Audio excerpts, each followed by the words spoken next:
चूचू और मिकी आपस में खेल रहे थे कि चूचू के दिमाग में एक आइडिया आता है।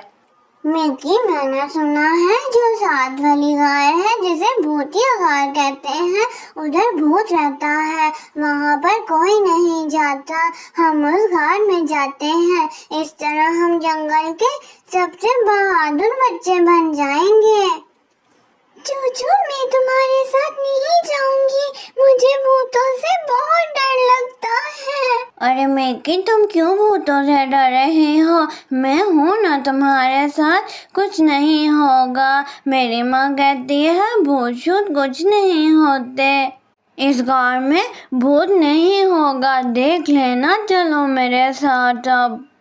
फिर मिकी उसके साथ जाने के लिए तैयार हो जाती है। फिर वो दोनों भूतिया गार में जाते हैं। अरे मिकी, मैंने तुमसे कहा था ना कि इस गाँव में कोई भूत नहीं है। जैसे ही चूचू ये कहता है तो ऊपर से पत्थर गिर जाते हैं और गार का दरवाजा बंद हो जाता है और एक भूत सामने आता है। अरे चूचू, मुझे भूतों से बहुत डर लगता है। तुमने देखा ना, यहाँ पर भूत है। मुझे भूत को देखकर बहुत डर लग रहा है। मैंने तुमसे कहा था ना कि हमें यहाँ पर नहीं आना चाहिए। मुझे बचाओ, यहाँ से निकालो। मुझे नहीं पता था कि सच में इस घर में भूत है, वरना मैं यहाँ पर नहीं कभी भी नहीं आता। माँ, मुझे बचा लो। अरे बच्चों, तुम लोगों को किसने कहा था कि मेरी गाय में आकर मुझे तंग करो? अब देखो मैं तुम लोगों के साथ क्या करता हूँ। शाम हो गई थी। बच्चे अभी तक घर नहीं आए थे। सोनी कभी रानी चिड़िया के घर जाती है अपने बच्चे का पता करने के लिए। अरे रानी चिड़िया, मिकी को बाहर भेज दो, बहुत रात हो गई है, मैं उसे लेने आई हूँ। अरे सोनी कभी, मैं तो खुद तुम्हारे घर आने वाली थी चूचू को लेने के लिए। मिकी और चूचू यहाँ पर नहीं है। क्या वो तुम्हारे घर पर भी नहीं है? नहीं नहीं रानी, मेरे घर वो दोनों नहीं है। मैं तो उनको तुम्हारे घर लेने आई थी। मुझे लगा वो तुम्हारे घर होंगे। बहुत रात हो गई है रानी, हमारे बच्चे किधर है? मुझे तो बहुत परेशानी हो रही है। पता नहीं वो किस हाल में होंगे। हमें जाकर देखना चाहिए। चलो रानी। अरे जोजो मुर्गे, क्या तुमने चूचू और मिकी को देखा है? वो लोग अभी तक घर नहीं आए। अरे मैं तुम्हारी तरफ ही आ रही थी रानी। मैंने तुम लोगों के बच्चों को भूतिया गार की तरफ जाते देखा था। अरे जोजो मुर्गी, तुम क्या कह रही हो? जो भी इस गार में गया है वो कभी वापस नहीं आया।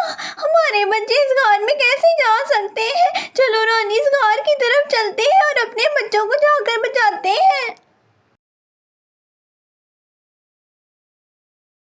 फिर वो लोग गार की तरफ जाते हैं तो गार का रास्ता बंद होता है। सामने बहुत पत्थर पड़े होते हैं। वो लोग पत्थरों को हटाने की कोशिश करते हैं तो साथ ही पत्थरों में से एक आवाज आती है। तुम लोगों का इस तरह पत्थर हटाने का कोई फायदा नहीं है। अगर तुम लोग चाहते हो कि तुम लोगों के बच्चे सही सलामत तुम लोगों को मिल जाए तो इस घर के पास एक बैग में बहुत सारा दाना और पैसे रख दो। कुछ देर बाद अपने बच्चे आकर ले जाना और हाँ, बैग रख कर वापस चले जाना।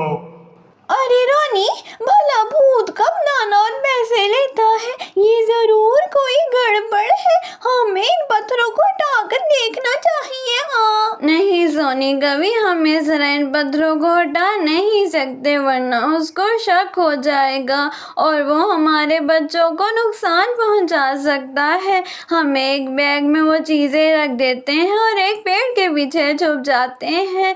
जब वो चीजें लेने आएगा तो हम उसे पकड़ लेंगे और हमें पता चल जाएगा कि वो भूत है या कुछ और। फिर वो लोग एक बैग में चीजें रख देते हैं और एक पेड़ के पीछे छुप जाते हैं। जैसे ही वो भूत चीजें लेने के लिए निकलता है तो वो लोग पीछे से हमला कर देते हैं। उसके नीचे एक कौवा होता है। फिर वो लोग उसे मिलकर बहुत मारते हैं। कौवे को एक अच्छा सबक मिल जाता है। फिर वो भूतिया गार हमेशा के लिए आम गार बन जाती है, क्योंकि इसमें कोई भूत नहीं, कौवा रहता था।